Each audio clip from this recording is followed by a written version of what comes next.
Today's book is on Archangel's Blood. This is the first book in the Guild Hunters series. Now, the two main characters in the book are Raphael, who is an archangel, and Elena, who is a guild hunter.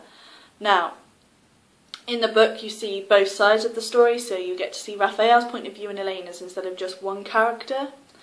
Now, Raphael is a really powerful being in New York. He has a tower in New York, and everyone fears him.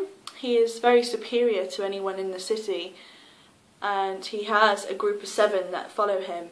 One of them is Dimitri, which gets mentioned a lot in the book. He's his second-hand man, if you can say. And Dimitri is a vampire, and he does everything that Raphael says, but he also cares for Raphael and has his best interests at heart. So you see that unfold in the book, and how he teases the other character, Elena, but then you also see how he cares for Raphael's feelings towards Elena. He worries that she's going to make him more mortal than he actually is. So he's quite another strong character. Now, I apologise if you can hear a siren where I live. They do it to test where the ships are for like nuclear things, so it's just a practice, so I'm really sorry if you can hear that in the background. It does sound like a World War siren going off. Now, Elena, she's powerful in herself as a mortal. She was born a vampire hunter. She was taken in by the guild at a young age, and she was taught everything she needed to know. I mean, she hunts vampires and brings them back to their superior for a good amount of money. But then she gets a letter one day from the High Archangel Raphael to do a job for him. Now, she's worried. I mean, this is a big job for her. She's not had to do this before. But then it's also a lot of money. I mean, she has a huge deposit in her account, and I mean, if she finishes the job that he has set for her, she'll have a great deal more. So she sets out on this journey with Raphael to hunt down who he needs. And this journey is difficult for her because who he wants to hunt is an archangel who is called Urim, and he's gone to the bad side where a lot of archangels dread to go.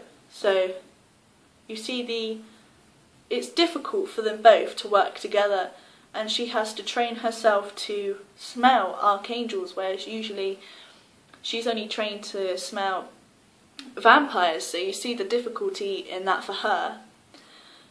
But together you see their bond grow, and you see them, well, they find Urim, but then you see how difficult it turns from near the end to sort of deal with him in a way.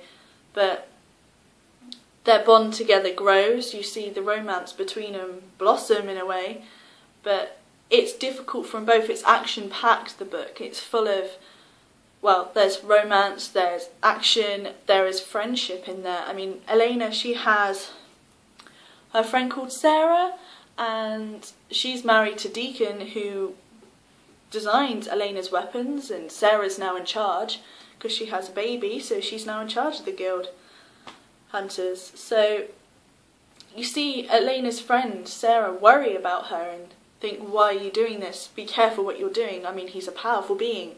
You could hurt yourself. But Elena sort of wants to do this. She feels a pull towards him, you can tell in the book. But from the beginning you can tell it's going to be difficult for them both to work together. I mean, she's not the most obedient people, if you can put that in the book. I mean, he's very powerful and strong and he wants her to do this job, but she just doesn't. She does what she wants to do. She doesn't want to listen really too much, but she knows she has to be obedient in some ways because this guy is so powerful, he could just kill her in a shot, but he needs her desperately. So the book kept me hooked all the way through. I mean, there was nothing that stopped me from reading it. I mean, I loved it. I could see Raphael's point of view. I could see how he felt about Elena and how he felt about the job in hand. You could see Elena's point of view, how she bonded friendship and romance and everything into one, and you see how she's built her life around this, and she's had a struggle where she's grown up, and now she's with this archangel. She's sharing things she's never shared before, even with a friend. So you definitely begin to see their romance blossom. And at the very end, you see Raphael make the biggest decision of his life. I mean, he hasn't done this for any other mortal, but in the end, when you read it, you'll see how difficult it is for him to make this decision, and it shows his feelings towards Elena. You can see the love between him.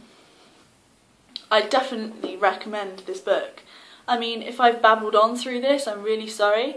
It's like I'm not very good at talking to just a camera. I mean, if I was talking to a friend, this would just roll out really easily. So if I've babbled and it's not made sense, I am very sorry.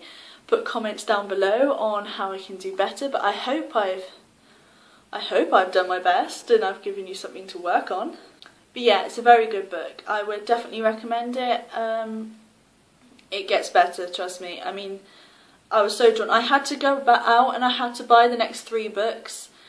And that's really bad because I'm only a student, so I don't have that much money as it was, but I had to go out and I had to buy these extra books. But I can definitely recommend them. So if you want to hang on and see the second book, please comment down below and I will record the second book as soon as I can, which will be difficult. I will try to do my best, so I'm at uni now.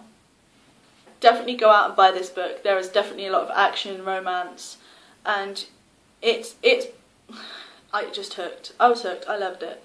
So if you want to see the second book, or you want me to discuss the second book, or you've got any questions, just comment down below, and I hope this has been alright for you. Like I said, it was my first one, so I apologise. But anyway, thank you for watching, and go out and get this book. The next one I'm going to do is called Archangel's Kiss. It's that purple one behind.